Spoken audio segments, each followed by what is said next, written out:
So during last week, we talked about these HTML components. We talked about how can we make links, how can we make external links by using absolute or relative path, relative URLs. And we talked about that there are certain like images that how you can just bring on that images by using the relative or an absolute path. Then I talk about how can you embed your videos over here, like the videos that you've created. Then we said when we saw that how can we just embed the YouTube videos over here, and we have done about that, and then linking and then pictures and everything. So let me, if I show you the code from the last class, I hope you remember that this was the code that we have talked about, and I have shared all these material with you. Correct me if I'm wrong. Did I share this material with you? Like again, this folder? No. Did I share with you? Okay, no. That's bad. That's very bad. So, but again, how many of you have like following me up during the lecture and they have just come up with all this code by themselves? Like they are able to embed now video, they are able to embed audio, like audio, they are able to embed YouTube videos and everything within their web page. So anyhow, I will definitely after today's lecture, I will definitely upload last week's lecture, as well as the contents followed by that, right? So I'll definitely do that today. But again, I'm expecting that you people had a very good look at it, and we have talked about this page that was the last time, and we said that we have got this index.html where we were just embedding all those things together, right? So let's start our today's class with some interesting concepts, and I hope you will find those concepts very, very interesting and very, very helpful for yourself. So this is the page that is running. I'm expecting all of you to be running this page with you people. Are you people running this page right now, or maybe?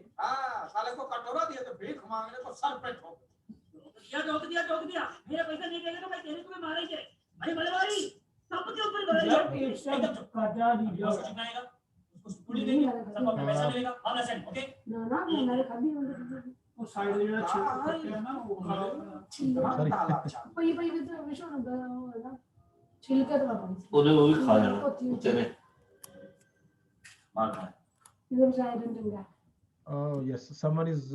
I don't know who is that. Oh yes. Um, okay, now looks like now everything is settled.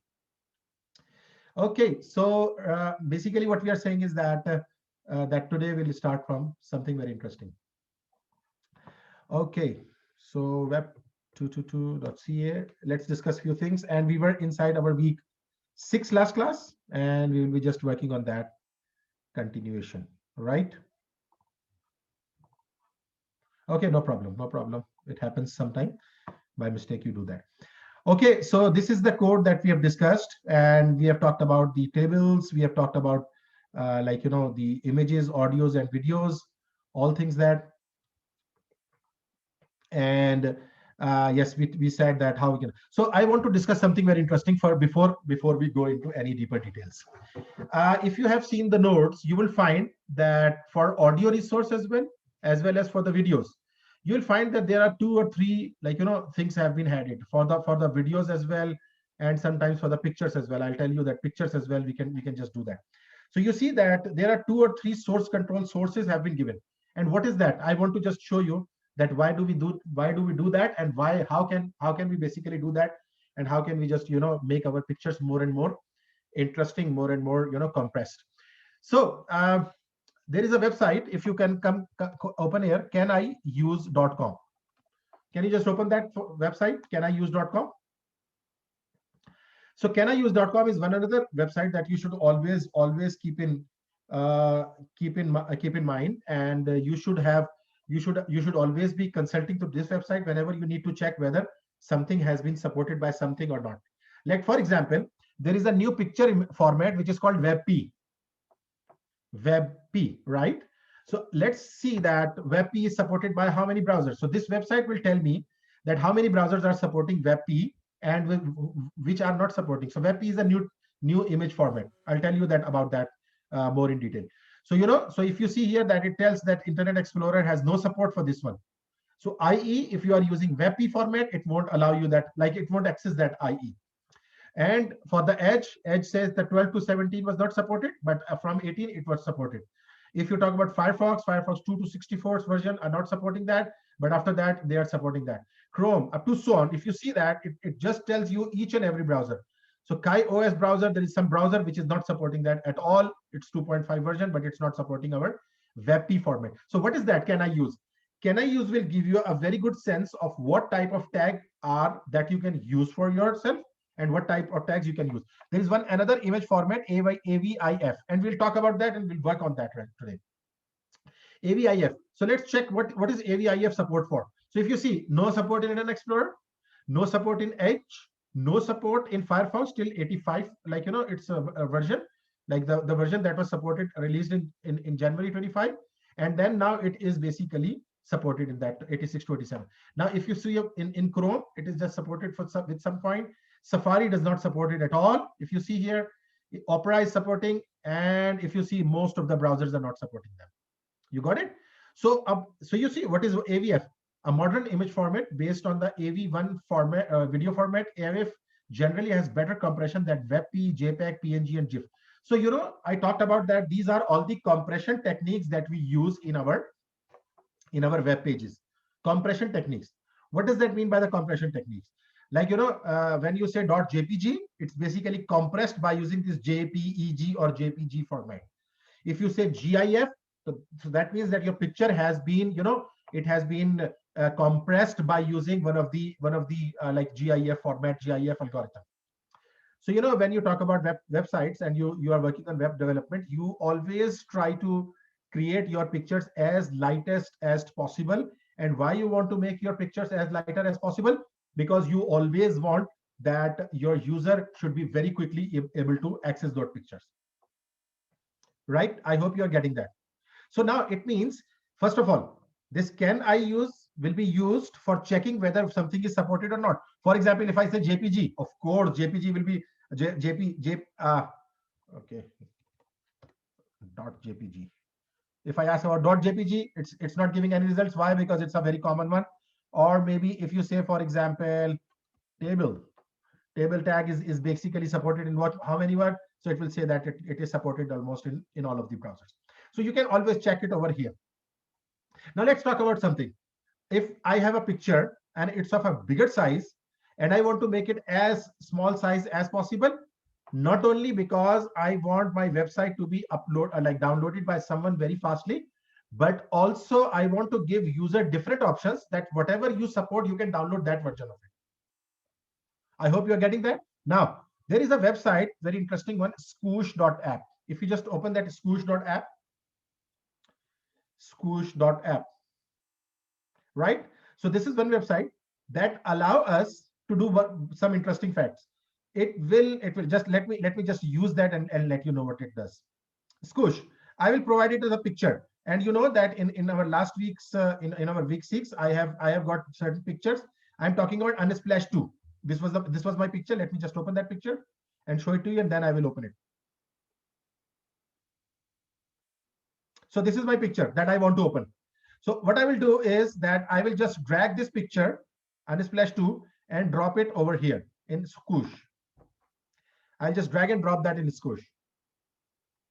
And once you do that, let me just open it up now. Once you do that, it will be just showing a different concepts over here. First of all, it is showing over here that this is our original picture, and the original picture size is 101 KB, right? What we want to do, I can compress it. Compress in what? First of all, it's asking MOS JPG. So, I will go to the WebP format that I was talking about. If you do it WebP, how much percentage of size has gone down? Can anyone tell me? How much percentage of size has gone down? Anyone? 36%. So Khushwant, the quality of the picture is in front of you. It is showing, this one, the original one, and this one, the compressed one. Is there any difference? Do you find any difference? No, it has just done that. Okay, so I can change that on AVIF as well, the AVIF format that I was talking about. If I do AVIF, let's see how much it compresses. Yes, how much it has compressed? Anyone? You can see that 49%. That means my picture has gone to only 50.8. Is that right? So now let's do one thing, very interesting. Go to your, first of all, WebP. I want to download them. So it's 64 KB, download this picture. This picture has come in my, and don't worry about its icon or something, because it would be something like that. So Unsplash, I have downloaded that. Now download the AVIF format. AVIF format is only 50.8 kilometers, like not kilometers, kilobytes. I'm sorry. So we have got these two pictures. Let me just go there and I will cut these two pictures over here. Let me see that if it is downloaded, that one. Unsplash 2, it should have Unsplash 2 another. Did not download that one? Unsplash 2.if, yes, it is there. Oh, it's here. So I will just cut these two pictures from here, Unsplash 2, from my download folder, cut them, and I will paste them in my week 6 folder. The same folder you are working on. Now I have got this 3 versions of Unsplash 2. The first one is the original JPG, 99 KB. The second one is a WebP, which is 63 KB. The third one is an Unsplash 2 AVIF, and which is 99 KB.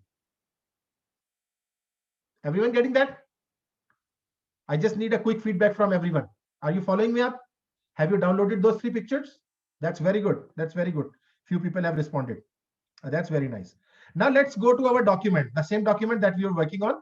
And I'm just going on the top, for example, after this body, I want to bring one picture over here. Now, to bring picture, now I am not using IMG, rather I am using another tag, which is picture tag. Now, where is this picture tag? Let's talk about that.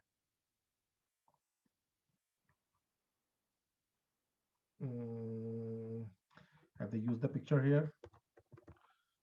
Yes, picture tag. So this is a picture element, not picture tag. So picture element. What is this picture element? Let's just open it up. You see the picture element is that the browser will consider each child source element and choose the best match among them. So picture, it contains 0 or more resources. So we will not be telling only an IMG or .jpg. Rather, I am trying to tell it all the different options that it is available. And I'll let you know. So you come back to here and use this picture for picture tag. And inside that picture tag, what you have to do, let me just make it a bit big. What you have to do, just write down this one. Source. Source is another tag that we'll be using. And source has different attributes. It's a singular tag, src set equal to. Now I have got unsplash 2.webp. Do we have that? We have downloaded that one. And not only this one, we have to tell it img image/webp. Same goes for the second one. Copy this one and paste it.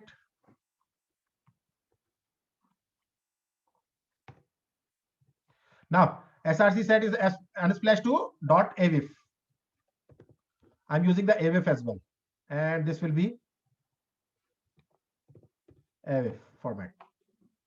And the last but not the least, our original picture.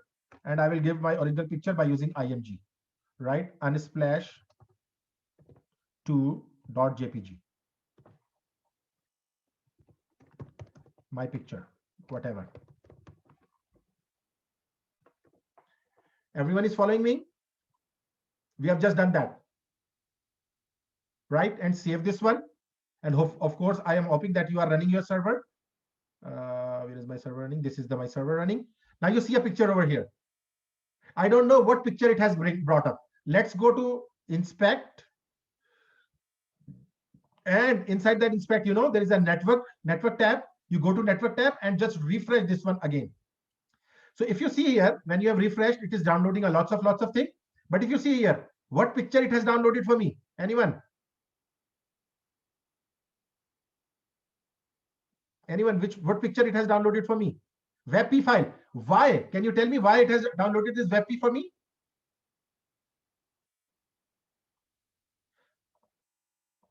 Okay, if you see WebP, is it supported in Chrome? Of course, it is supported in Chrome. I'm using the Chrome, right?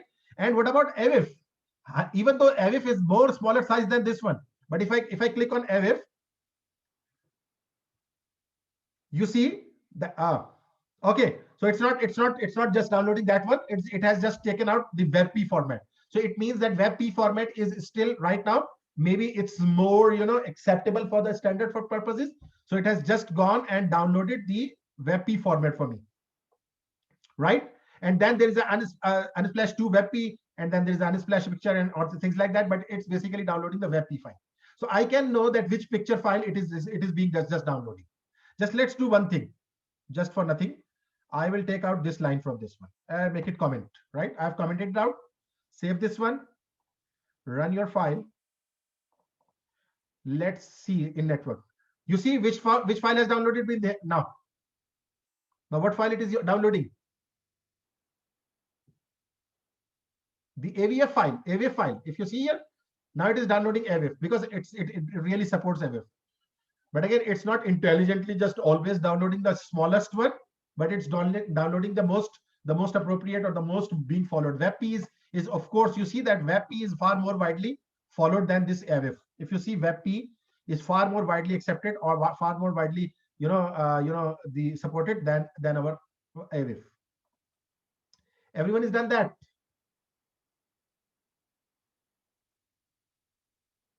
Yes, anyone? And using this picture, we have got another tag which is very interesting one, and we can see that figure. We can use the figure tag, and we can just completely fill our picture with figure.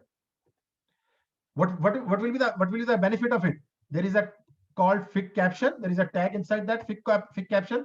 If you want to attribute this picture to someone, for example, picture, I don't know, I can just take it over there from that Unsplash picture taken from Unsplash, and I'm attributing that, right? Save. Now if you go and run this one, just close this one, and you see that picture taken from Unsplash, and maybe if you just take that attribution link, it would have a link and things like that. And again, since I closed down this WebP, so now it is downloading AVF. Otherwise, if I just open it up, you know that it will be now downloading my WebP. So now you are giving the user whatever facility, whatever they support, they can download that type of the picture. Go to inspect and find out. Let's try to find out what type of picture it is downloading. So if you just do that, you see that Unsplash 2 WebP. It's basically downloading over there. Right?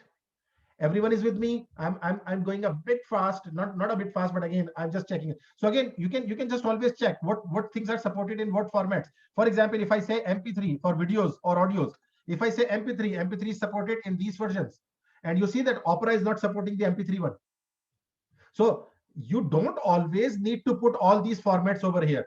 But what you do is that you will be, because MP3 is basically supported in one way or other in some browsers. And if you check MP4, let's check MP4.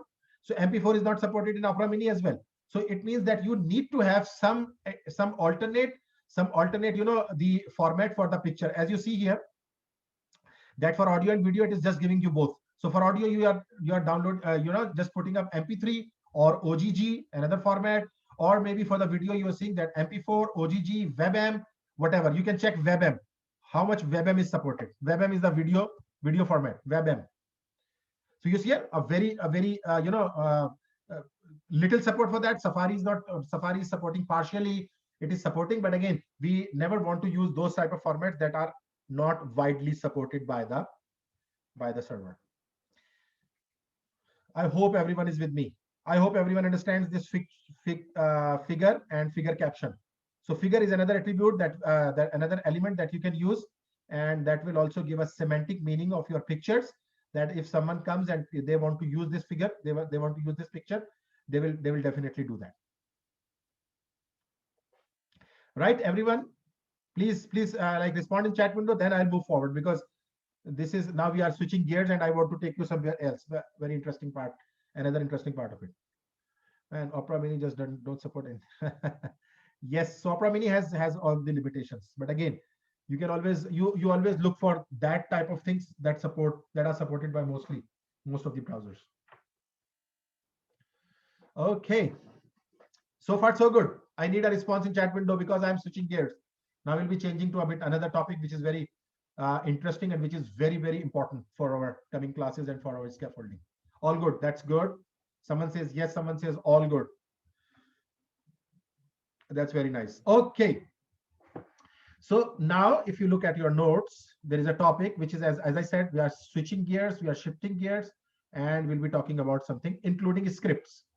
Now it's a good time to talk about how to include JavaScript code in our web page. We have not talked about including JavaScript code. By this time, we were always running those JavaScript code, either our console maybe, right? And maybe just checking over here or maybe something like that. So we were doing all those things before that. But now it's a good time to talk about that scripts. How do we include scripts in our page? Like HTML page will be running the script now. So now if you just talk about it, I'll just start from the beginning. Go to the bottom of your page. After everything, I've come here and I've just placed, you can just place the script tag, right? And inside the script tag, you can do console.log. Again, we are doing the console.log. Bear with me because I will be hello JavaScript in HTML. So now we are starting to see something very interesting. Now, this script should be running with my page. Let's go back and run our file. So this file is running. Of course, it's not showing anything. And of course, what we have done, still we are doing that console, because in next class we are going to talk about. Okay. Right. So it should. Yeah.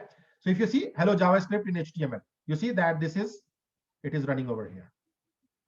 Right. If I clear it, it's coming up with all those errors and something. But anyhow, just select with it. Hello JavaScript in HTML. You see that? So it's very easy to embed our script. These type of scripts are called inline scripts. Inline script means what? We are just including the script into our JavaScript, into our HTML file. Not doing something else. Rather, we are just including that inside our HTML file. Right? So this is one way of writing scripts in HTML. There are some other ways as well. For example, I can define any script number of scripts I want. And if I write script, now if I do something, script src equal to script.js, right? So I've just included another script.js. Save this one. Now come here. I've not created. So now what I want to do is that I will create another file and I will call it script.js.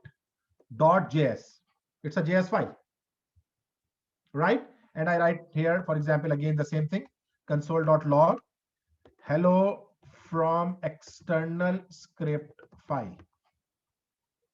And again, I'm just console logging it, right? So now I have a file that I've linked over here, script src is equal to script.js, which is consoling something. Let's go and run our file. So you see here, you see two messages over here. Everyone can see that. Hello JavaScript in HTML. This is the first script that is running, and the hello from external script file. Everyone got that? And interestingly, if I change the position of this script, that's good. If I change the position, if I cut this one and if I put it above this one, right? It is not an inline one. Of course, it's an external script, but again, let me just copy and cut. Right? So if I save this and let's run our file.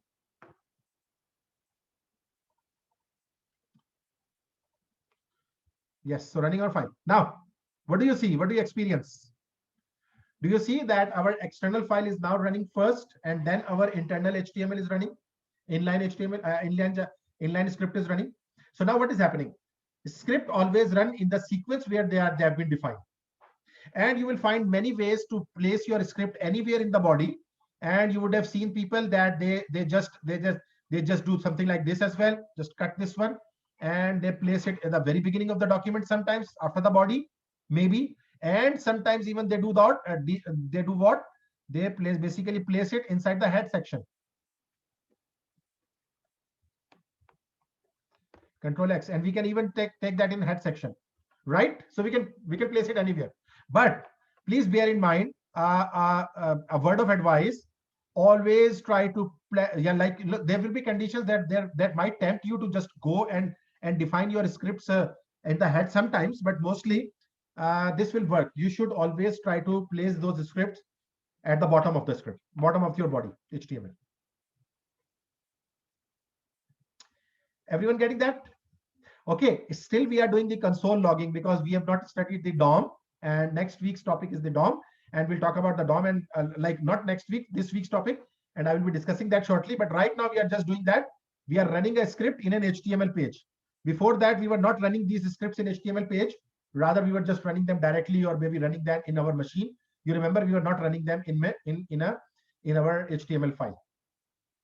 And there is one another interesting thing. For example, if I just define another script here, and I say let ABC, or maybe let greeting equal to hello from HTML and JS, right? So I've defined one variable over here. Let greeting is equal to hello from HTML and JS, right? So I just defined it over here. And now save this one. And in that script as well, I'm just trying to do something. I'm just trying to just define var greeting equal to hello from external script file as greeting. Like again, I'm just trying to tell you a very important concept here. Save this one. And this is also saved. Let's go and run this one. Let's see what happens.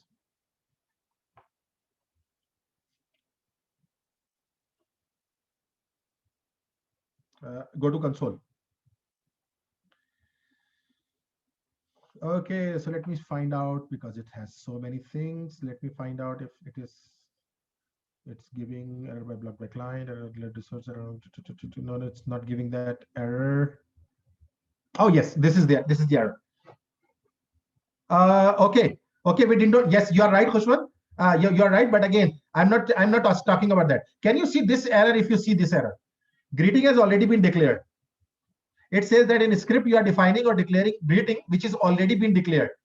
It means, you know what is happening, that in JavaScript, it technically, this greeting and this greeting, they are colliding with each other. Why? Because I have defined this one by using this let, and you know it has the scope concept, that is it's a scope, and it has been already defined, and now it won't allow me to define that variable again. Are you getting that? I was trying to convey that thing over here. What does that mean? We are okay. Maybe as you are also right, and you say that if I want to just place this greeting over here, right? If I just place this one over here, even that, the problem will be there. And that problem is, you see here, identifier greeting has already been declared. I hope you are getting what I'm trying to say here. It means that JavaScript is so very friendly that if you define a function or define a variable in one where, so everywhere it would be recognized. So for example, if I want to correct it, what I will do, I will just try to do one thing. I'm just removing this greeting from here, right? And here, let's do one thing. In a script, I'm just defining a function, rather function greeting. I'm just defining, or maybe welcome, right? I'm just defining a function welcome that will accept greeting. And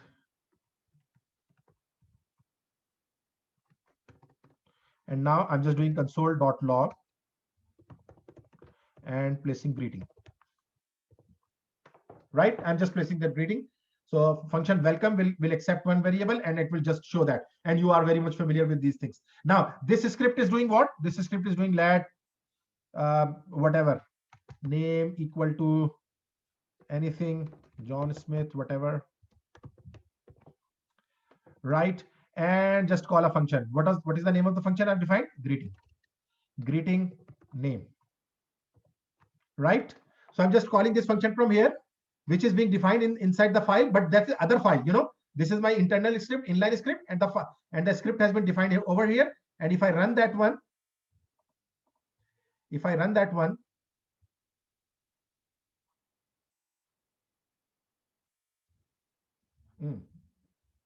oh, function is welcome. Okay, thank you. Function is welcome. Sorry, it was not a.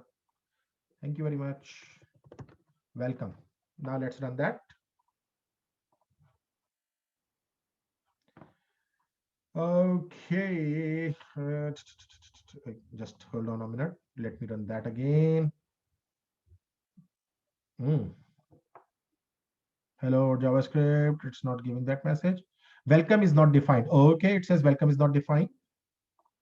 Even though welcome is defined over here, function welcome, greeting, and welcome name. It should work.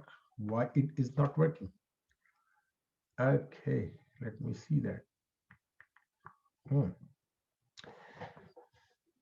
Welcome and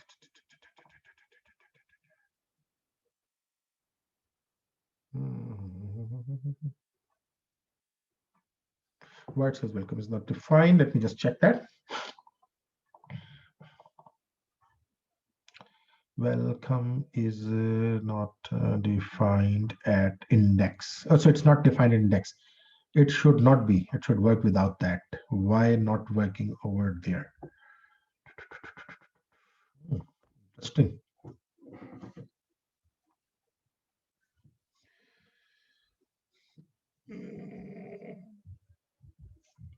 Okay. It should accept that. I don't know why it's not accepting it. Let me, I've just checked that one. Anyhow, like, maybe just to check this one. Welcome. John, just I'm checking this one. Maybe I'm just doing something wrong. If you can find out, it says welcome is not defined, even though welcome should be accessed. This is the beautiful thing about HTML, that it should access that, but it says welcome not defined. That's the interesting part of it. Function. Okay. Sorry, Professor. Yeah, Can yeah. you hear me? Yeah, Shouldn't it be under the other script, the one that's calling script.js? After that, you're saying, who was that? No. I mean, the function shouldn't be inside those two brackets, the script.js. You're talking about this here? Yeah, but on the HTML file. Oh, on the HTML file. No, that's the thing that I want to discuss over here. That it's like, this gives us this facility of defining a function somewhere else, and then you can use that. The only thing which I found after your thing is that looks like maybe it's not accepting that function. You know what happened? Thank you very much for helping me out. You know what was happening, and this was something that we have discussed already. This script.js will be running in turn by turn. So first, if that script.js has been called, then welcome would be recognized. Otherwise, welcome would not be recognized. Are you getting that? So the thing is that it always goes on. So what I was saying, that JavaScript has this very cool nature that it always allow you to you can just define something somewhere else and you can just use it something somewhere else. Are you getting that? So now what is happening is that script.js is running first, and then what I'm running is that I'm just running a function that has been defined inside that. So it will just accept that. So right now I don't need that because I'm not doing anything. So now I can call this function again. Smith. For Smith, I can call that one. So now this function is available in the memory, and now what will do, of course, it will just give a message, John and Smith and everything, whatever you just passed to it. Everyone got that? Right.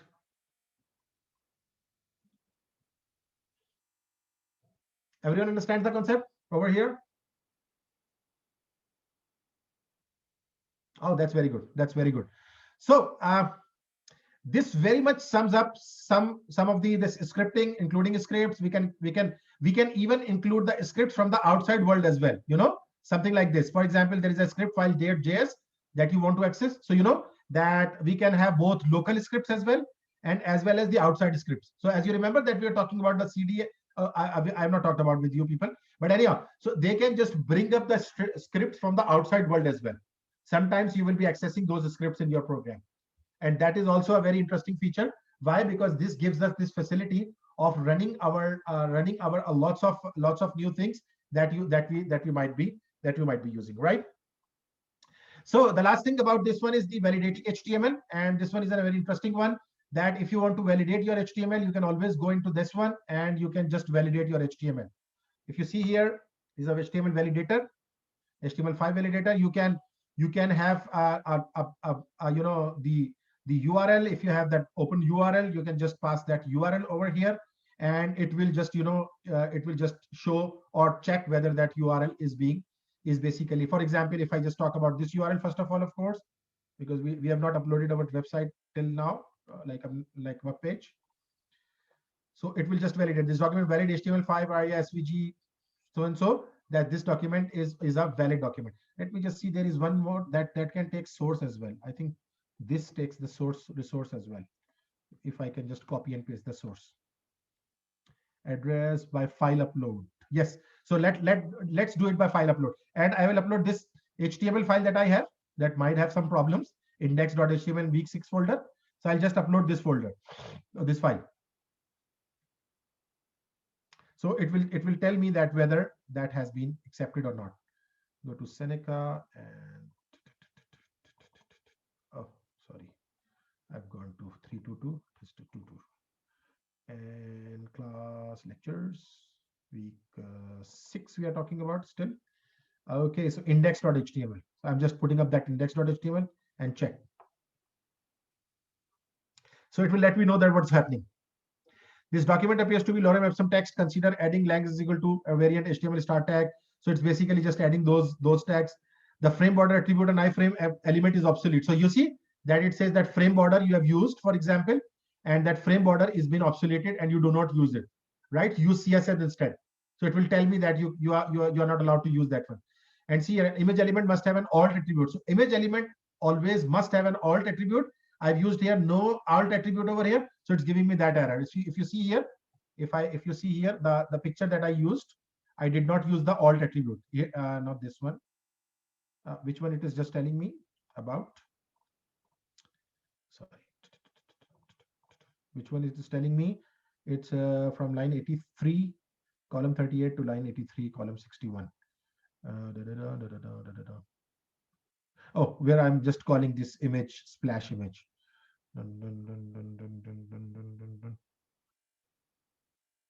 Here somewhere. Oh, okay, towards the end. Yes, here. You see here that I have used this img tag and I have not used alt. So this one is that means it's making it that it's not the right thing. So alt is equal to hello whatever. Now save this one. Now if I just go and access that file index.html from there. So index and check this one. Now you see that error would have been removed. So you see that error have been removed. The frame border is error is still there. It says that frame border is not allowed or IF. So whenever you just create a web page, you can always come to these validators and try to find out what I have used from the obsoleted material and what I have used from the legitimate material, and what I can just work on that. So far so good, everyone. These are the you know options that are available to us. That's very good. That's very good. So now that means that very much sums up our this part of it, like the last part of it.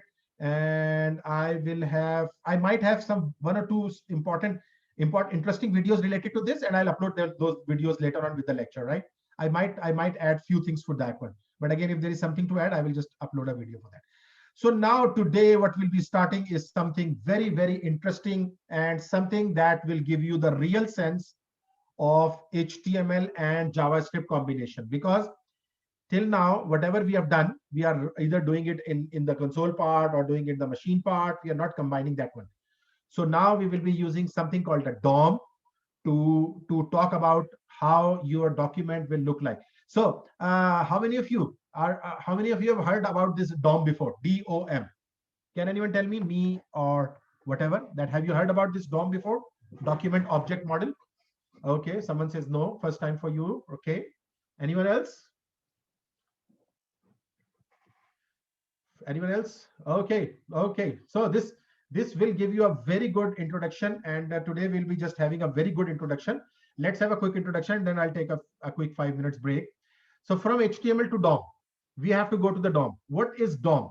DOM is very interesting. Let me show you something over here. A picture. Do you see a picture here? Now, if you just try to look at it, but before looking at it, let's look at this HTML document. Now you are very familiar with HTML document, and you know that what is HTML document and how we work on that. So you see that there are three main sections: HTML, as we have talked about, then we have head section, then we have body section. Inside head, we have two more tags. One of them, two more. Rather, you can call it the elements. Title is element, meta is there, meta tag is there. And then if you talk about body, body has certain elements inside that. There is an H1 element, there is P element, there is UL element, there is LI element, and things like that. Right? Now see, do you find something resembling in these two pictures? This is the HTML that contains these two, head and body. And inside head, you find these two, title and meta. Inside body, you find H1, P, UL. Inside P, you find an A. Let's see. Is there an A? Yes, there is an A over here. Okay. So is that meta mandatory to be there? If you ask me, generally it's the answer to it is no. But specifically, you should keep that. And you know why? Because that will always give you a very good sense of, that how your document will be just able to read out all the characters that are available, maybe in any language or something. So you should definitely post that one. And again, if you just leave that out and you will validate your HTML, maybe that HTML will tell you that whether that is acceptable or not, right? Anyhow, so you see here that the same HTML document that I see here has been done upside down, and it has been made a tree, an opposite tree, you can call it. The root is at the very beginning. HTML will be called as the root of this tree. These two are the branches of HTML root, like first two branches. And every branch has rest of the branches, and some of them are leaves. If you know about the concept of tree, here there is another branch of this body where there are three childs of it. And then if you go to one of the child, there is one child for it, and there are three child for this UL. So you know what happens is, when we run this HTML page in our browser, the browser understands my page into this format, and this format is called, the browser will parse and render this into a tree of nodes, the DOM tree. And this tree is called the DOM tree, Document Object Model Tree. I hope everyone is getting that. So document object model is what?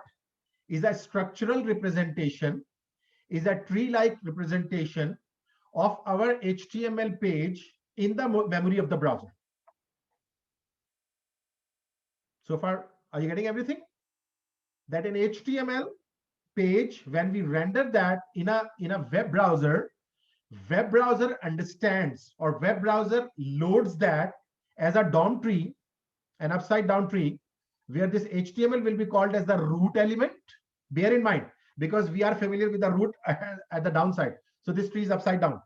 So the root is at the very top, and then this tree has two childs, head and body, and then head has two childs, title and meta. Is everyone understanding this document being loaded in DOM as like this? Everyone understand that? Good. I need some more responses, because that's a very important concept, because from now onward we'll be going into every branch and trying to read those branches. That's very good. So we have got this one. The DOM tree is made up of DOM nodes. These are called DOM nodes. All of them are called nodes, right? Which represent all aspects of our document, from elements to attributes and comments. Everything will be coming in the DOM. We will refer to the node and elements interchangeably. Sometimes we'll be calling that nodes, sometimes we'll be calling that elements. So that interchangeably they will use, because all elements are nodes in the tree. So you see, head is an element, it's a node in the tree. Body is element, it's a node in the tree. Title is an element, it's a node in the tree. So all these are the nodes in the tree. However, there are also other types of nodes. For example, text nodes, the text in a block element, or attribute nodes, key value pairs. We don't always show every node in our diagram. Consider the P element from the example. So DOM, we don't need to just specifically giving any attribute, because you see here A had an attribute, href is equal to index.html, but that is not mentioned over here. So usually when you talk about, we usually do not give that text, but we can always access this index.html. That is for sure, right? That is for sure that I can access that HTML. Hope everyone is getting that, right? So we'll be using these two terms, node. Sometimes we'll be saying node, or sometimes we'll be saying element. And you see here that A has href, but we have not used that. But if you want to use that, for example, you will be using that. Here the nodes that would be created. So this P will be created in this way. P has one A, and then P has a text in it. This paragraph is with dash, like, with a href. So this A comes in and in it, and this A has this link. So if you want to go to down deep in the tree, you will find this tree over here. I would like every one of you to understand this, because this is very important and we have to work on that. After last, let me just place that dash one. So basically what we are doing is that this P will be in a tree format. If you want to go to down depth of the tree, you'll be representing this tree like this. P, this is a paragraph with the text, A in it, and then A has contains links. So it's a tree representing this all text. Okay, so in the diagram, the gray square boxes represent element nodes, while the white round boxes are text nodes. So these are called the text nodes, where we have got the text inside that. Right, so I'll stop here. I'll just take a quick break because I am now tired of speaking continuously. So now I'll take a quick break for maybe 5 minutes. This is 12:32. I'll be back at 12:37 sharp. So be here and wait for the fun components. Okay, so what I've done, just for the recording purposes, what I've done is that we have created a new folder for week 7, and I have just copied and pasted our notes, like the document from our note, the HTML part. And now I have created this page, and I have run this server, and this server is running for me now over here. And I will be just working with that one, right? So whenever we are working in a web browser, we get some global modules that we have. There are certain global modules that we work on, and one of the global modules that we work on is a window. If you just click on that, you'll find that this is a window object which contains lots of things. If you just open it up and you just keep on looking on it, I hope you people know about one of the function, and I think I have used it sometime. Alert. If you run that, you see that alert is displayed. A pop-up message is displayed. Now, be it alert, be it console.log, whatever. If I do console.log, hello, so that consoles out this one. And there are different ones. Now, be it the console.log, being something, they are all coming from this window one. For example, if I say window.alert, window alerted, I'm just writing this one. So you say window.alert and alert are equal. So it means if I write window.alert equal alert. Oh, it's just showing that. So now see, window.alert equal alert. Is it equal? Yes, true. So if you write window.alert or alert, it's equal. If you write window.console or you write equal, or you write console, both are equal. I hope you're getting. So it means that we don't need to write that, and we can directly just write this console. But this console, is coming from where? It is coming from the window, inside of window. You remember we have talked about the prototypal inheritance, and there we were talking about some of the functions in the parent class or something. You remember about that? Does anyone remember? Or you are just forgetting everything from the behind? So we talked about the prototypal inheritance. We said that some parent and something like that. And you know that if I say array, you remember that we have talked about the array object, and this array object is also coming from window. So everything is coming from the window. If you see that this array is basically something that comes up from the window. The string that we talk about is coming from this one. Everyone is getting that? So now in the same way, we have got something very interesting, which is called document. Window.document. What is this document? This is very interesting. This document is basically that same DOM, document object model, that we were talking about, that when you write window.document, do you see on the left side that when I select on this one, it is just completely occupying all this one? It is selecting everything. If I just open it up, you see the document contains what? Oh, same head. It's containing the same one. It's just showing few different new things. Just forget about them.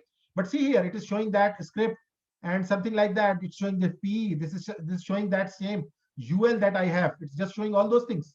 Do you see here? It means that if I just do window.document, if I just do dot window.document, or do you know, can I write simple document as well? The same concept that we have made just now. That basically the window.document or document.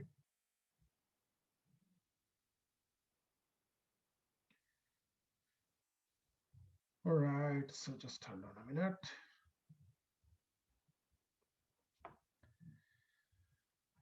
All right, so basically what we are doing is that this document can also work that. You understand, everyone? So this document, when I open it, it is showing me different things. It's showing me different interesting things. Now let's talk about this one. If I use document and I write dot title, what is this? Where this title is coming from? Anyone? Where this title is coming from?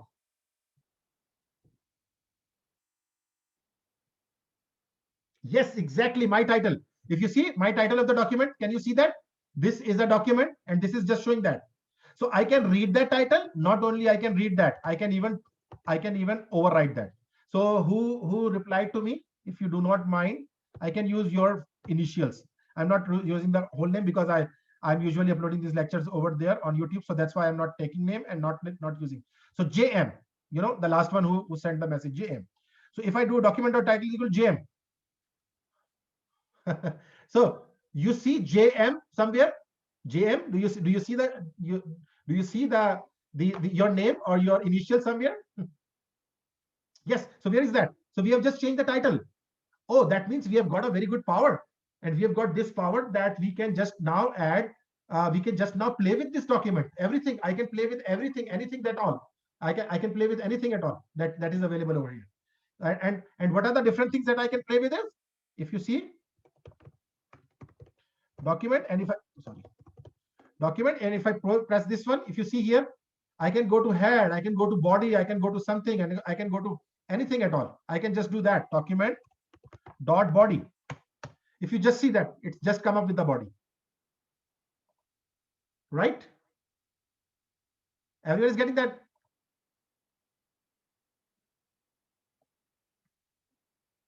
I need responses from other than JM, right? So who else says that yes, they are checking that? That's very good. That's very good. Very nice. Now I'm getting responses from some other people as well. So that's very good. So it means that document has given me this power of accessing anything from my HTML page.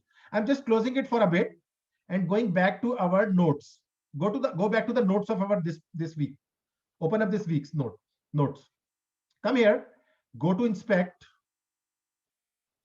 and go to console. Just play with this one. There are very interesting things here. For example, you know, if I write document, you see the document is coming, or the same thing, document dot title. You see what is the title over here? Web 222-week 7. Do you see that title? I can change that one. I say no, this is not week 7. For example, I say it should be web 222 week 102. Right? So I've gone mad. 102. So web 22 or whatever you want to. So I've just given that. And if you see here, your document title has changed this week 102. Right? So we can play with that. Now, what are the other things that we can do with it? So for example, if I say document.images, you see it is giving me six things. HTML collection. HTML collection is basically a collection of any elements that you are trying to find. It comes up with the node list or the HTML collection. This is one is it is showing the HTML collection. If I just open it up, you see that there are 1, 2, 3, 4, 5, 6 images in my document, in this complete document. And if I see that first document is 0 image, and if I go over there, if I just click on that, and if I just select on that, and let's see which picture it is talking about in my document. If you see that this picture is this one, the first one.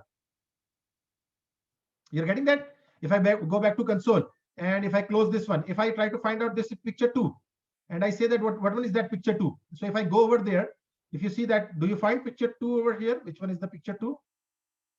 This one is the picture 2. I think it's inside that. Yes. So this is picture 2, like image 2. So it means that now I have got like all the pictures reference over here, and I can play a lots of things over here. So let's first of all let us know what is HTML element. Just write HTML collection. So write down HTML collection. What is that? It's a native code, and HTML collection. It's a function that our Windows provide, that it will just come up with all the objects that you have. And you know what we can do with that? We can do all type of programming with this one. For example, if I say var first image equal to, right, document dot images. You remember we were accessing these images by using this one, but it was coming up with the 6th one. So if I do 0, which picture has been captured in first image? Can anyone tell me, this one or this one? Which one is captured, the first one or the second one?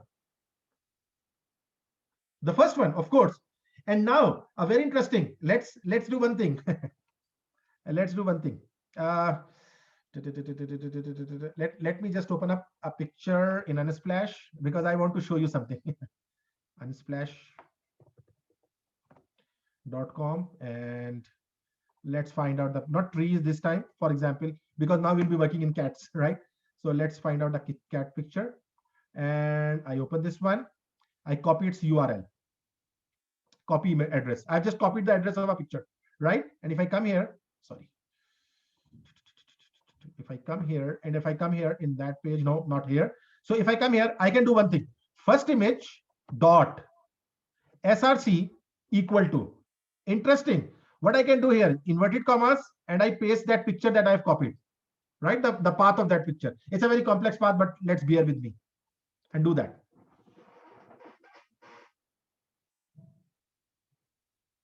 Isn't that cool? No one has said cool as yet. So what is happening? I have on fly accessed a picture, and I have changed a property of the picture. And how did I change that? I have first of all captured this first image over here, this document.image0, and then in that first image.src, I have just changed that. I can do one more thing. First image dot width equal to 200. Interesting. I can change its height and width as well. Rather, let's see what things I can do with this one. First image is this one. So I've got this one. I have this alt text. You know, when you take your cursor, it tells you, or maybe if the picture does not come, it shows you the text. So I can change its alt. I can do whatever I want with this picture by using this first image now. First image and dot src, and if you press a dot, you can see lots of things are coming. If I say border equal to 5, is it implementing? No. Okay, we'll check that. We'll do that by the CSS. So first image dot alt. I want to change the alt text. Hello cat. Now, if I just check the first image, enter that. So you'll say that alt has also been changed. Border is equal to 5, which is not showing. We are not concerned with that right now. All right. So alt, I have changed that. Everyone getting that? I need some responses after this first comment of JM. Okay, that's good. Someone else is saying that yes.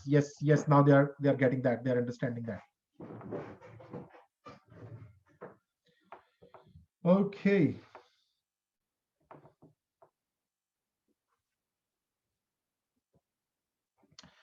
All right. So now this is basically the thing. Now to access those things, we have got some other specialized functions that we can use. And what are those specialized functions? There are two functions for that. One is called query selector, right? And this query selector, you can just write img. So it will always come up with the first image that it finds, right? So again, let second image equal to, can we implement it on every device? if someone accesses web 22.c. Oh, that's a very good question. Can anyone tell me the answer of this question? It's a very interesting and very important question someone has asked. Is the cat picture implemented? No, no. Why not? Why not? I need the response from you. It's only on my browser and my server that is that. Yes, client. It's not, I'm not changing this website on the server. Rather, I'm just changing it for that particular one. Yes. Right. So when okay, a very interesting thing. If I just do a refresh, you see here, if I just do a refresh, it goes away. You getting that? So it goes away. So just tells that this was only for that particular session that we were running, that it was just showing that particular thing. Right. So now let's do that. Let first image equal to document. So I have told you that we have got document dot query selector. I can use this query selector now, img. So now first image dot src equal to, let's do that again, and let's do that. So you can just play with that. So now if you want to yes, you're right. So now what we can do to find something interesting, we have another function, document dot query selector all. Document dot query selector all. Now this document dot query selector will give us, in the truest sense, the node list for us. This is giving us the node list for us. Now what is this node list? This node list consists of all those 6 pictures that are over here. And we can, if I want to store now the second picture, let second image equal to, can anyone tell me what should I write? Document dot query selector. Query selector. What should I write over here? All. img. And now what should I do over here? Not dot, rather what I can do is, if I do one, this one and this one. You know why? Because now these all pictures, that images will be coming. This will be at the 0th location. If you see, the first one is the 0 location, this one, and the second one is at the 1 location, the second picture. So I will be accessing which one? Only the second one. If I access that, and if I ask you which one is that picture, second image. So if I just write down second image, so there is a picture that is coming. Which is, you see that which picture is this? It is showing that picture. It's not this one, rather it's this one. Right? So what I can do is that second image dot src equal to, for example, unsplash.jpg, which is not there in my document. Right? So now, since that is not there, so all text is appearing because unsplash is not in my folder. Right? That is not picture over there. But again, what I can do is that second image dot alt. I'm just changing its alt. I am unable to find the picture. Right? And if you see here, and now if you see that I am unable to find the picture, the alt text is coming over here.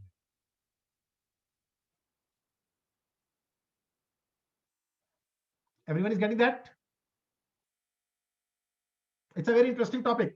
Looks like, I hope that you people are finding it very interesting. Now, because if I just do the refresh, it will just picture will just reappear. As someone said, that is it going over there or not going over there? Now, another very interesting concept. Another thing that we can do. For example, if I say document dot query selector all, I want to have all, right? So these are the two functions I would always encourage you to use, all. And I say, for example, what I want over here. Yes, I would like to go to picture number 3. Right? I'm just accessing the picture number 3 over here. Image 3. So now we have got another picture, and this, you see that this is the picture which is animated picture over here. It's animated one. This one is. So this one is the picture that has been accessed over here.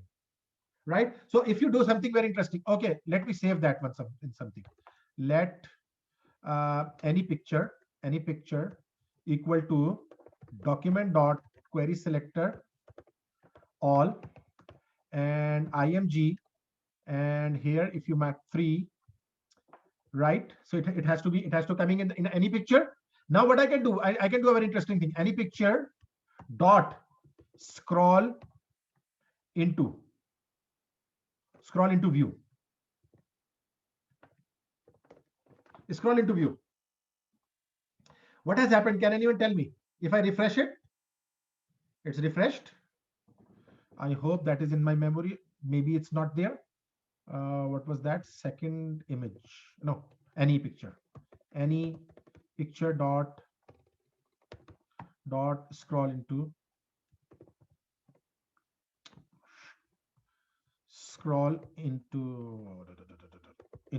view. I hope it's any picture. So any picture is not in the document, you know, it just whenever just you reset, it will just go away. So I'll do that, no problem. Any picture equal to document selector image 3. I'm just saving that. So image 3 has come over here, and now any picture. Okay. I just do want to do something. I want to show you something. This is the document, Mike. So any picture dot scroll into view. If you call this function, what is happening? Can anyone tell me what is happening on my left side of my screen? What is happening? It scrolls down to that image. It scrolls down to that image. Yes, thank you very much. And that would be a very interesting fact when you will be just making or writing a game or something. You will come to know that now you can just scroll down to a particular thing where you have got that specific thing working. Right? So now let's talk about something else. This picture also consists of, like, again, let me just refresh that. Okay, so now this also consists of document dot query selector all, and now I'm checking H2. How many H2s are there? So you see there H2 heading 2, and if you see the source of this document, you will find many H2s. So anyhow, it will be just telling us. So we have the H2, the 01 H2 is HTML. H2 is from HTML to the DOM. There is another HTML. There is another H2. So it has just listed out all these 3 H2s that we have got in our document. Right? So what is this hash over here? Can anyone tell me what is this hash? If I go to the source of this document, let's go to the source, not source, elements. So you find that H2 is coming up with something called this hash. If you see here, it's coming up with a hash from HTML to the DOM, H2 hash programming to the DOM, H2 hash DOM programming exercises. What is that? So bear in mind, let's go to the document and see what is this hash. All right, so where is the first H2? Let me find out the H2. This one is my H2. So if you see here, this H2 says ID is equal to from HTML to the DOM. Everyone can see that? So what is that? A document might contain an ID, and if you want to access that ID, you will be using that particular name of the tag alongside hash with that particular thing. Or you can access it without that as well. Everyone understand that? Then I'll go to the document and try to run that and show it to you. I hope you are understanding what I'm saying, that every tag can have an ID associated with it, and that ID will be a very good pointer for us to go there and make changes in that particular ID or that particular document. I hope everyone is getting that. I am expecting everyone is understanding what I'm saying, because if you are understanding, then I'll go to my document and try to show you something. You understand what is ID? The answer to this question is yes or no. Oh yes, I'll look, please. No need to say sorry. This is your all right to ask me to repeat anything any number of times, but please do reply when I'm asking something. Right? I will never get fed up of, like, answering you the question, but I should get some questions. Anyhow, the question was that what is this hash coming from? H2, and then there is a hash here. So this hash is basically the ID that has been defined over there. I'll just repeat that as well. If you go here, not this one. Now we have another document that we are running. This one. So let's go to localhost 3000. 3000. And if you see that this is our document, right? So now let me do one thing, H1, H2, and I come here and I just place an H2 here, right? I'm just placing an H2 and I'm saying I am H2 with some ID. Now I can assign an ID to it. ID equal to my H2, right? So I'm just repeating that for everyone, not only for someone who has asked, but I'm repeating for everyone, right? So body H2 ID is equal to my H2. Now let's save this one. And let's go and run this document. This is I'm H2 with some ID, right? So if you talk about this, and if you go to its inspector, if you go to the console, and if you come here and you say that document dot query selector H all, right? I'm asking for all H2. Maybe there is only one, but I'm asking for everyone. Do you see here that this H2 is coming with hash my H2? I was asking that this hash is what? This hash is basically the ID of that one. If I remove this ID from here, right? If I remove this ID and let's make another H2 here.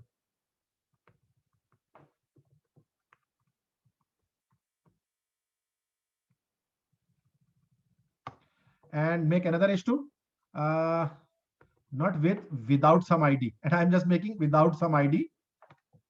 I am H2 of 2, right? So just trying to make you people understand. Now, if I go to my document and if I just do this,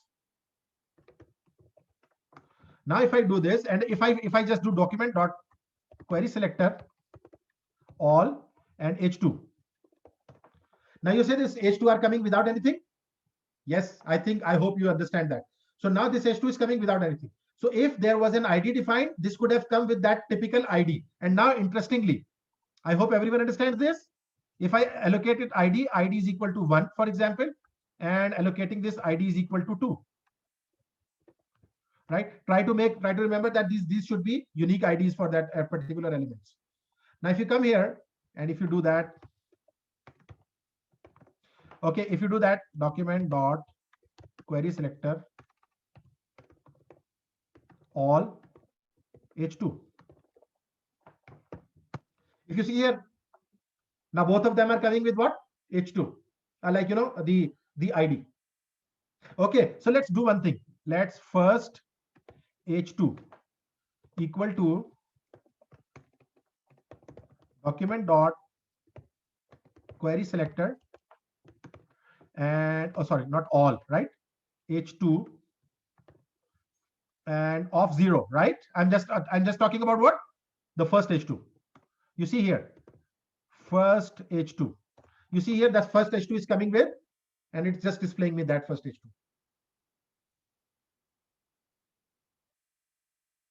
Right? I can do one another thing. Let first H2, not first H2, let's second first H2 boom with ID. I'm just trying to make it different from that one. Document dot query selector, not all right now, because I will be searching through ID. So if I just write #1 and I check first H2 with ID. What is the difference between the first line and second line? What is the difference between this line and this line? Can anyone tell me, please? I would like to have this discussion. Like, I would like any one of you to just tell me about that, because it's a very interesting and very important concept. What is the difference between accessing this one this way and accessing this one this way? Both are giving me the same thing, by the way. You see, both are giving. The first one goes for the first H2 and the second one goes to the one with the exactly. Now you please listen. The first one goes through the selector. In selector, we just give the tag name. So the tag name, it is coming up with the ID. We don't know what is the ID over there. And here I'm trying to search something with a particular ID. Can you do that for the second one? Second H2 equal to document dot query selector. And here I'll use all. Why? Because I want to first of all check H2, right? H2, and I want to go to the first, the other one, the second one. If I go there and second H2 is coming. Can anyone write the line to access the second H2 by using the ID? How can I access this by using ID? Only ID, not even H2. Can anyone write down that line of code? Yep. Can anyone write that line of code that? Okay, second H2 without underground. Okay, that's very good. That's very good. Yes, too. Yes. I can understand that you have just done that. So that's a very interesting thing. That's a very interesting one. I hope you all recognize now that. I hope now you people are enjoying that, and it's something very, very interesting concepts, all these. So you people should be enjoying that. I'm supposing that.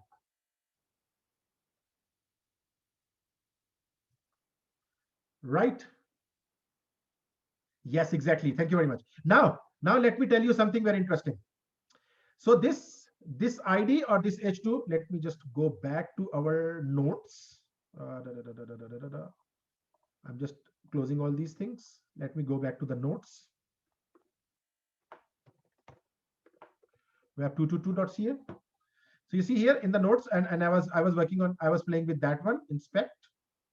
And if you go to console, and if you do clear, and now it means that I can just for that purpose. I hope now everyone understand that. That's why I was just getting there. Query selector all, and what I want to access H2. Right. So I've been presented with these three node lists. One is the H2 with weekly outline. The second one is the H2 with code example in the resources. Third one is the H2 / resources. So these three are the, so there is another function that can be used to access by ID, and that is that I hope you would have heard about that. Get element by ID. Right. And what is that? And I can write weekly - outline.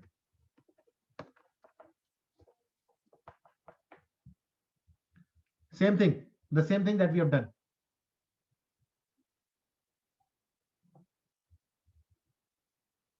Right. So there are two things. One of them is the ID that we are using. There is another thing. There is another thing that I want you to introduce to you people. Sometimes we'll be using a class word. For example, I can use it over here. I say class equal to red box, whatever the class name is equal to something, and I have a class defined in the P, right? So now how to access this class by using this syntax? Now let me tell you. Document dot query selector, right?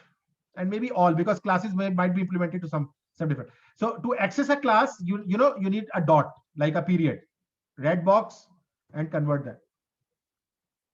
Oh, document dot query selector all. I'll just let you know, someone is asking a question. I'll come to that. First, let me just call that red box.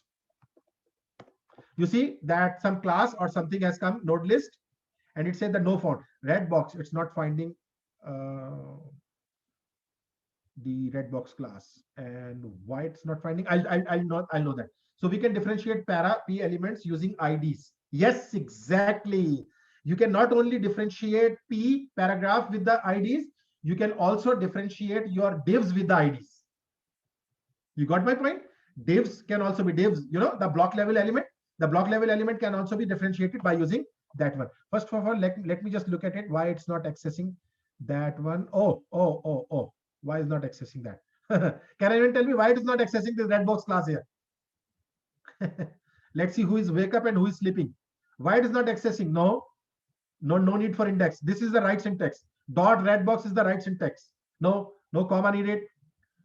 It's a very interesting one. Let's see who is sleeping, who is wake up, because I'm doing a horrible mistake, which I just realized that I'm doing that mistake. I won't answer because this is a very straightforward problem, and every solution, like all the solution is in front of us. We can see the solution as well. Actually, I am defining that class in my document, not in our notes. I hope you got it. This is not in our notes, it's over here. So I'm just accessing something where which is not over there, right? Let's do that. So document dot query selector all. I will be using all. And now dot red box. You see that p dot red box is coming. Now, whenever there is a class, we use dot. Whenever there is an ID, we use hash, buffer, or number sign. I hope everyone is getting that. And these two things are very, very important because we are going to talk about them in very much deeper detail from today class till our next week when we'll be talking about CSS. In CSS, we'll be needing hell, we'll be using classes and IDs hell lots of time. Now, everyone understanding that a dot is for class. Remember this table. Dot is for class and hash is for ID. Understand that? Whenever there is a hash, it means that we are talking about the ID, and whenever there is a dot, we are talking about a class. Let's do one thing. Come here. You remember we have talked about, as I was telling someone that we have talked about a div tag. Div tag. What is a div tag? Div tag is basically a division, or the divided part of our document where you can just place many things. So div, and if I say div class equal to highlight, right? So I've defined a class, I've defined a div, and I've just defined a class over there, right? Class is equal to highlight, right? Save this one, go back to this one, clear that. And now see here, what I'm doing is that, for example, if I want to know that, so let div equal to document dot query selector, right? Right now I'm just using div dot highlight. You are getting that? You can just access that like in the previous case, p dot. We could have accessed p dot as well, right? So div dot highlight. So store that div in my div folder, in my div document. I want to tell you something very interesting. Now this div has some interesting functions associated with it. What are those functions? One of them is div dot inner text. Inner text equal to. Okay. Is there anything inside this div tag right now? Can anyone tell me? Is there anything inside this div tag right now? No. So if I want to add something, what I can do here, inner text is equal to web 222 long live. Right? So do you see here? Something has appeared over here, web 222 long live. This h2 has appeared over here, inner text. So there is one element that will be very helpful in when we'll be just doing this DOM programming in down or deeper detail, that you can always use this inner text, which will give as the text. And there is another one, div dot inner HTML. And we'll be using them both a lot. Inner HTML. And inner HTML, I'm saying B, web 222, long live B.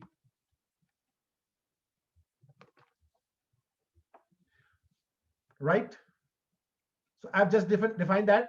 So basically, because both of them have come, so it has just overridden that. So now if I do something like that, inner HTML equal to, and I copy and paste this one. You getting what I'm trying to do? I'm pasting the HTML here. Doing inner HTML, not inner HTML. I have to do inner text. So doing inner text and passing HTML, right? So let's see what happens. What is the difference between inner text and inner HTML? Who will tell me? What is the difference between inner text and inner HTML?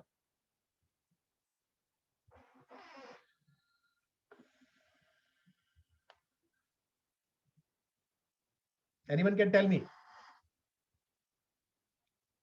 Okay, yes, you are right. Displays B as well. So how can you generalize this statement? Someone says don't know, no problem. Someone says don't know. I'm very happy that you have replied at least. So when you give inner HTML, that HTML does not get when you give that inner HTML, HTML gets rendered. its its tags gets rendered in that. But if you give inner text, it's basically, it usually will tell you that when you are doing this inner text, that would be a rendered complete code form and the HTML. If you see here, like see here, let me just make, and I will try to do that differentiation. Let's make another one.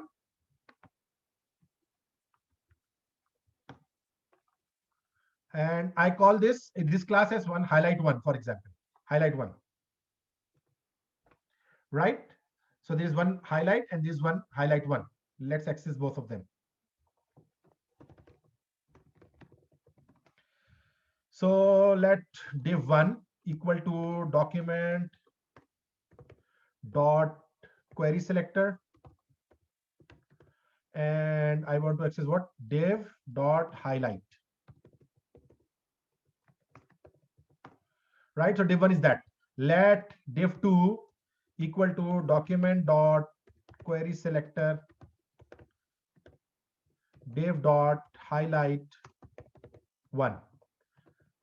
Make sure that I gave the right name. So let's put the same syntax inside between these two. Div1 dot inner text equal to we usually do not use, but anyhow, hello from inner text. I, B, and inverted commas, right? Let me just copy this one because I'll be using the same for the HTML. I've done that. And now div2 dot inner HTML equal to the same.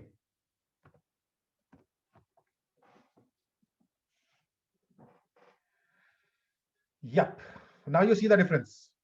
What is the difference between these two?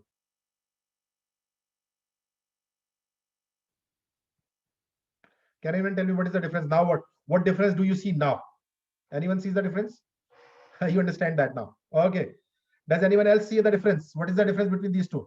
So inner text is giving that text typically in that original form. It's not a rendered, it's not rendering the HTML text. While as when you are passing this as an HTML and passing it as that HTML, it is just giving you all the tags inside that. Let's do that with some of our previous elements. Let any h2 equal to document dot query selector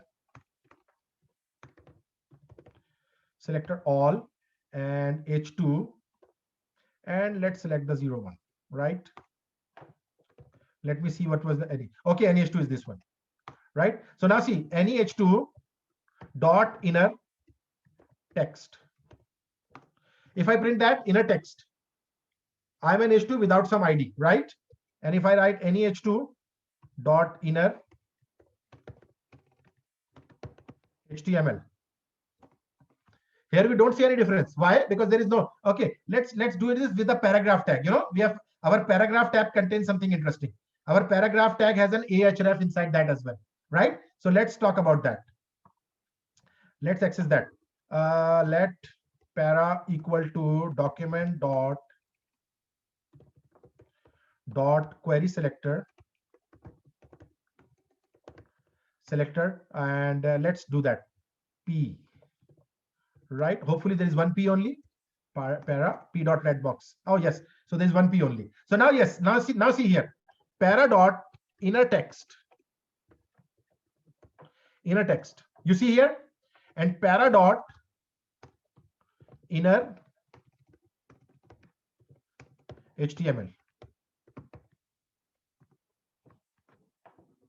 I think I cannot make it more clear than that. So inner HTML picks up the HTML, give you the HTML in its original form.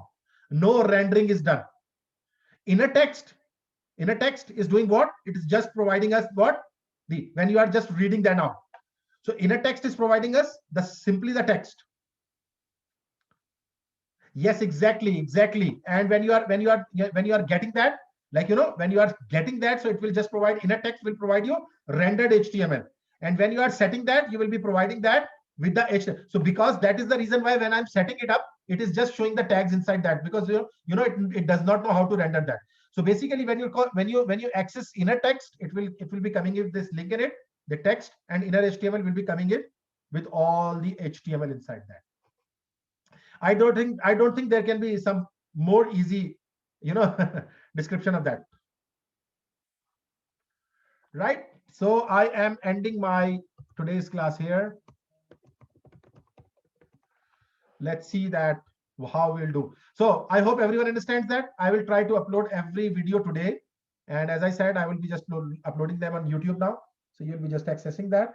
And I will just share some course material as well, the material that we have right now. Anyone, any question? Okay, another important thing. Let me just see our course plan right now. We are in week 7. Yes, so we will have our next test. We have got 2 tests till now, right? So we'll have our test 3 on Wednesday, like day after tomorrow. Wednesday, our next class will have our test 2. Right? Any questions thus far? And I'm just pausing the recording now so that I can just